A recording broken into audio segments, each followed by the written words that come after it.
Hello বন্ধুরা, welcome back to my channel. কেমন আছো সবাই? আশা করি তোমরা সকলে ভালো আছো আর আমিও তোমাদের ভালোবাসায় ভালো আছি। অনেক দিন তোমাদেরকে বড় ভিডিও দেওয়া হয়নি, তো ভাবলাম আজকে তোমাদের কাছে একটা ভিডিও নিয়ে চলেই আসি। আমি কি করছি আজকে সারাদিন সেটা তোমাদের সঙ্গে একটু শেয়ার করি। সর্বপ্রথম বলি, আজকে সকালে উঠতে আমার খুব দেরি হয়ে গেছে, কেন রাতে ঠিকমতো ঘুম হয় না। গরমের মধ্যে দোতলায় আমাদের প্রচণ্ড পরিমাণে গরম। ঘুম থেকে উঠেই আমি আগে বাসি কাজটা সেরে নিলাম, নিয়ে আমি ছাদে চলে এলাম আমার মুরগিটাকে নিয়ে। এত গরমের মধ্যে আমার মুরগিটা থাকতেই পারছে না এই পেটির মধ্যে, তাই ভাবলাম আমার পাখির খাঁচা ছিল, সেই খাঁচাটা আমি আজকে বের করে মুরগিটা খাঁচাটার মধ্যে রাখার জন্য ছাদে নিয়ে চলে এলাম। খাঁচাটা সেই ভালোভাবে পরিষ্কার করে নিচ্ছি। এই খাঁচাটার মধ্যে রাখলে ও একটু হাওয়া বাতাস পাবে, সেই কারণেই খাঁচাটা পরিষ্কার করে নেবো। তার আগে পেটিটাকে আমি ছিঁড়ে খাঁচাটার মধ্যে লাগিয়ে নেবো, কারণ ও পটি করে বারবার। ওকে তো ছেড়ে রাখার উপায় নেই, কারণ আমাদের বাড়িতে বেড়ালের উৎপাত প্রচণ্ড। আমার শাশুড়ি বেড়াল পুষে রেখেছে, কখন কোন সময় এসে ঘাড় মুটকে দেবে তাও হয়ে গেল আমার শখের মুরগির 12টা বাজিয়ে দেবে। সব থেকে ছোট মুরগির বাচ্চাটাই আমি নিয়ে এসেছিলাম। বাড়ির সবাই বলেছিল একটি মুরগি নিয়ে এলে নাকি বাঁচে না, কিন্তু আমি ঠিক তাকে বাঁচিয়ে বড় করে তুলেছি। মন থেকে চাইলে আর ভালোবাসা দিয়ে বড় করলে সবটাই পারা যায়। সূর্যের তাপে এতটাই গরম হয়ে যাচ্ছে যে আমার মুরগিটা চেঁচাতে আরম্ভ করছে। ছাদটা তো প্রচণ্ড পরিমাণে গরম যে পা দিয়ে রাখা যাচ্ছে না, তার সাথে সাথে আমিও পুড়ে যাচ্ছি। এতটাই সূর্যে যে তাপ দিয়েছে যে হাঁড়িতে চাল দিয়ে যদি ছাদে বসিয়ে দেওয়া যায় তাহলে মনে হয় অর্ধেক ভাত হয়ে যাবে। সবাই নাকি ছাদে ডিম ভাজা করে, ভাবছি আমিও একবার ডিম ভাজা করে দেখবো। আর স্নানটা আমার কমপ্লিট হলো। ঠান্ডা জলে স্নান করে মনে হয় জীবনটা আমার শান্তি হলো। এতক্ষণ যা গরমে লাগছিল যে কি বলার কথা না। চলো মাথা মুছতে মুছতে ততক্ষণ তোমাদের কিছু কমেন্টে রিপ্লাই করি। সুব্রত বলেছে, দিদি আমি নদিয়ার থেকে দেখছি তোমার ভিডিও, আমার ভীষণ ভালো লাগে। থ্যাংক ইউ সুব্রত আমার ভিডিও দেখার জন্য। দেবু কমেন্ট করেছে, দিদি আমি নবদ্বীপ থেকে দেখছি তোমার বড় ভিডিও, শর্ট ভিডিও আমার ভীষণ ভালো লাগে। তুমি রোজ কেন বড় ভিডিও দাও না?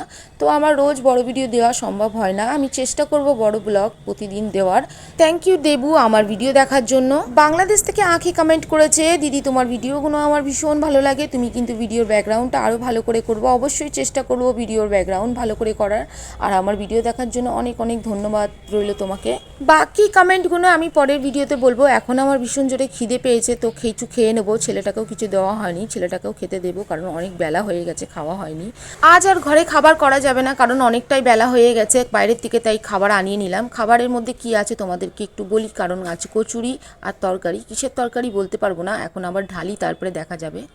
অনেক সময় চানা মশলা ছোলার তরকারি, অনেক সময় আলুর তরকারি করে, কিন্তু আমার চানা মশলাটা একদম ভালো লাগে না। সেই চানাটা আমার এই কারণেই ভালো লাগে না, কারণ চানার মধ্যে কিছু একটা মশলা মেশায়, সেই মশলার গন্ধটা আমার একদম বিশ্রী লাগে। আর ওদিকে দেখো আমার ছেলে বলছে, মা তুমি তোমার বন্ধুদের দেখাতে দেখাতে সবটা যদি খেয়ে নাও তাহলে আমি কি খাবো, আমারও তো খিদে পেয়েছে। চলো আগে খেয়ে নিই, তারপরে রান্নায় কি মেনু আছে সেটা তোমাদেরকে পরে জানাচ্ছি।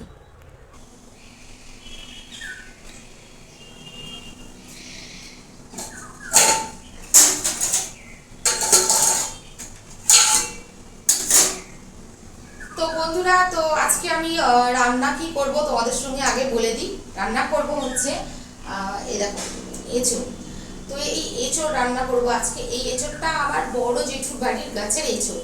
তো প্রত্যেক বছরে দেয় এঁচোড়টা, মানে বড় জেঠু বলতে বড় জেঠু শ্বশুর আর কি, তার গাছের এঁচোড়।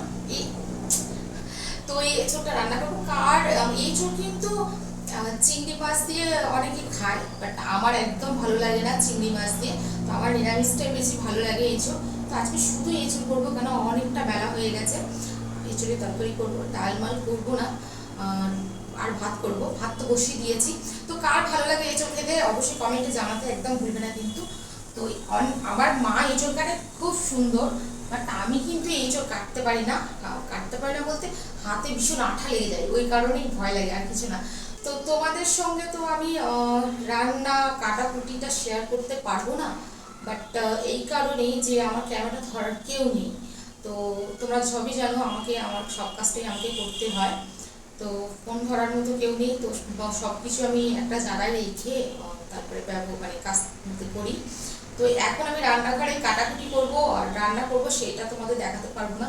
তো রান্না শুধু করবো, এই রেসিপিটা শুধু আজকে একটাই হবে, সেটা হচ্ছে শুধু এঁচোড়, আর কিছু না। তো ভিডিওটা কেমন লাগলো অবশ্যই লাইক কমেন্ট শেয়ার করবে।